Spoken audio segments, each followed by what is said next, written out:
In preparation for this talk, I looked up some definitions of inclusion. Remember, the topic is hospitality, cultivating inclusion. I had one person stop me in the line for the coffee hour, and she said, "I'm so glad you talked about inclusion today." And I thought, thank you. I'm so glad you appreciated the fact that that is the important thing. Anyway, here's one definition. It is the practice of ensuring that people feel they belong, are engaged, and connected. Here's another definition. It is a universal human right, like that one, whose aim is to embrace all people. And here's another one. It is a sense of belonging, feeling respected and valued, and feeling a level of supportive energy and commitment from others. Another, it's about valuing all individuals, giving equal access and opportunity to all, and removing discrimination and other barriers to involvement. And we'll be talking about that particular one later on. Now, please bear with me. I've got one more for you. This is a quote from the National Pastoral Care Committee's press release this year. Went out all across the country. Sadly, for some, defining the other has been a desperate attempt to exclude those who are different. Hospitality, as practiced by so many cultures and religions, breaks through the walls of alienation and marginalization. There's a mouthful for you. It is true that hospitality is a fundamental requirement of all religions. That is because it started in the ancient world as a survival mechanism. It was a very dangerous thing to travel in those days. So it was very important to have hospitality on the way. People accepted everybody. If you remember, Abraham welcomed in 3 strangers. This was the common thing. This year in Adult Forum, we will be studying the religions of the world, and we're emphasizing the similarities and connections with our own faith journey. And that's based on the fact that we all have common basic needs, and religions fulfill those needs, but they're the same all across the board. We're going to start with our own, from the Gospel of Matthew. In all things, do unto others what you would have others do unto you. We think of this as the golden rule, love your neighbor. All right, from Judaism, what is hateful to you, do not do to another. The negative of what we just said. From Hinduism, this is the sum of duty. Do not do to others that, if done to you, would cause suffering. And from Buddhism, do nothing to others that you yourself would find hurtful. Very, very like Hinduism, but remember, they all follow Hinduism. And from Islam, this is the one I like the best.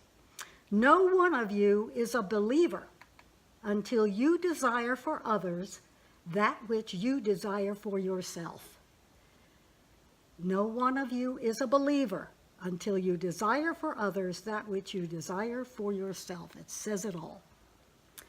Now, these are not believers who all live on the other side of the world, so let me give you some statistics. We have over 4 million Jewish neighbors in our country. These are rough estimates. We have over 2 million Hindu neighbors. We have close to 2 million Buddhist neighbors. And we have over 3 million Muslim neighbors. That's a lot of folks who believe, as we do, that we have to care for other people. Tony and I were very welcomed this summer at a Sikh community in Randallstown, Maryland. If you're familiar with the area of Maryland, it's not far away. It's a little south of us. This, when I say Sikh, it is spelled S-I-K-H. but it is pronounced Sikh. Sikhism is a blend of Hinduism and Islam. They broke away from Islam because of the idea, or from Hinduism, from the idea of many gods. The Sikhs believe, as the Muslims do, and as we do, in one God, Allah. And they believe in the equality and the acceptance of all people and all religions as the true path to the one God. They are very open, and they are very much American valued, but they are discriminated against in this country.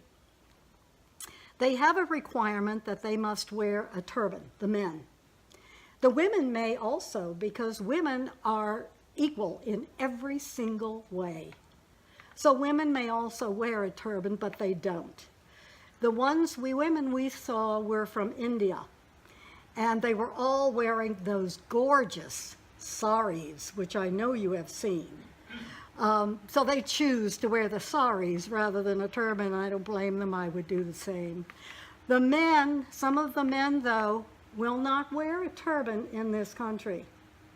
And you can imagine why. They'll be discriminated against. How sad.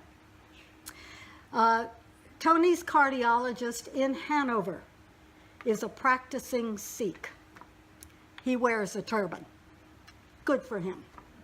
Good for him. Well, you know that St. George's is a church that makes inclusion and respect for all a priority. Our ministries and our commissions all reflect that, and I believe that we all do, or we wouldn't be here. Today we're just going to talk about the Pastoral Care Commission and our goal of hospitality cultivating inclusion.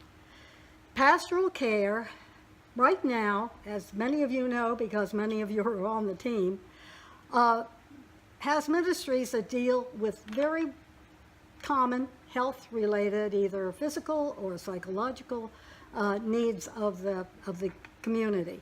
I think we do a pretty good job. But if you look at the definitions of inclusion that I read before, we are still missing something big.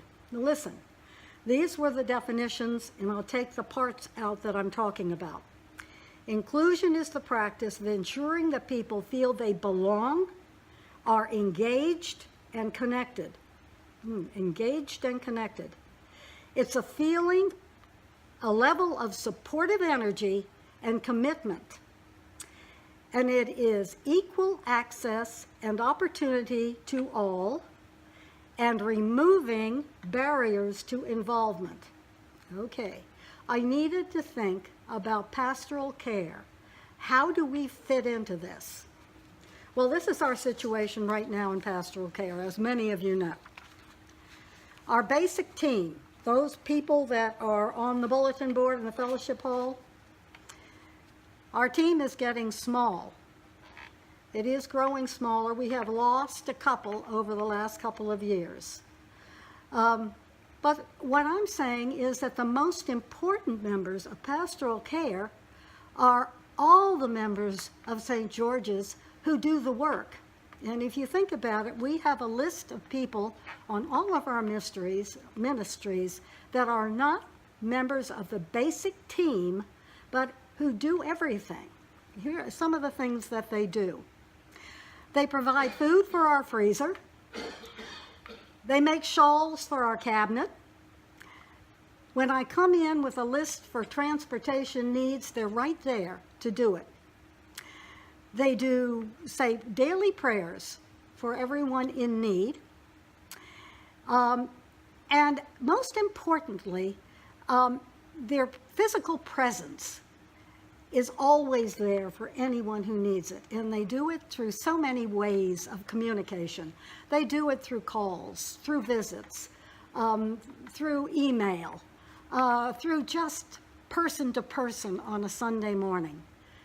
You all are pastoral care. And here is the problem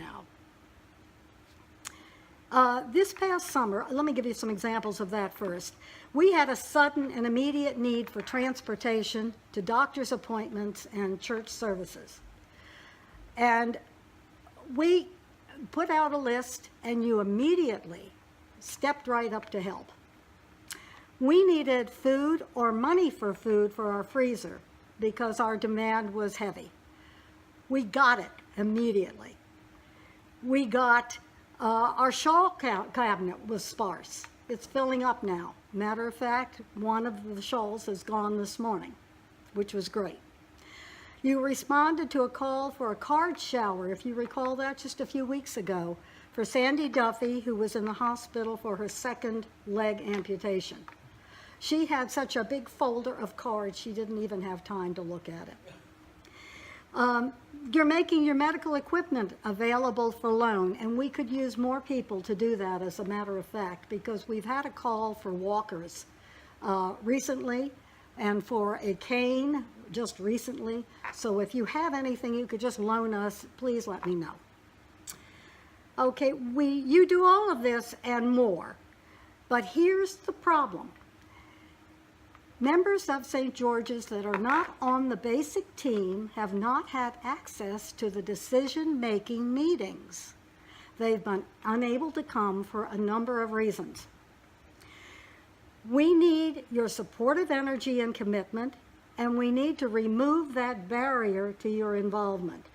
So what we're going to do for our next meeting, which is next Sunday, is we're going to hold our September meeting in between the services in the Durham room between 10:15 when the 9 o'clock service gets out and 11 o'clock when the 11 o'clock service begins. We're not asking anybody to give up their coffee hour. We're saying come in for just a few minutes. Bring your coffee, your juice, bring your food, and bring your ideas, please. We need to know how we're doing, what we're not doing, what we need to begin doing, how can we do it better. We need your perspective, everyone's perspective. So we're asking you, the 11 o'clock people, normally, if you come a few minutes early for church, come right into the Durham room for just a couple of minutes, just to give your input. That's what we're asking everyone to do. There will only be one agenda, by the way, and it will just be getting your ideas.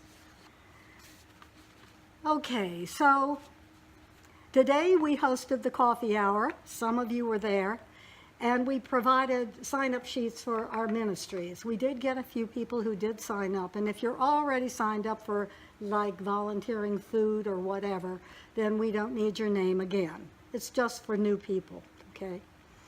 But we do have a special gift, and if you have not gotten, and I see one in Sandy's pocket right over there, that's a pen, a pastoral care pen. Diane Martin, who is the co-chair, spent a lot of money to buy 100 and some pens. How many was it? It was over 100. There's a big box of them. So please take a pen, or maybe 2 pens if you need them. Take a pen. They're beautiful, gorgeous. I don't have one with me, but they're, yes, hold it up, Sandy, if you would. A beautiful shade of blue. There you go. Richard has one. Everyone has one. If you don't, I believe you do because I handed it to you beforehand. Gorgeous shade of blue with pastoral care written on them. Diane is incredible. Anyway, so I just want to thank you all for what you do for pastoral care. And I'm asking you to drop in next week to our meeting for a couple of minutes and enjoy the gift, enjoy the pen. And I would like to close with a Hindu greeting, which I know some of you know already. I know Allegra knows it, right? Namaste. Ooh. A Hindu greeting. Namaste. You hold your hands like this, and you bow. And it means God's light in me bows to God's light in you. Namaste. God bless you. Amen.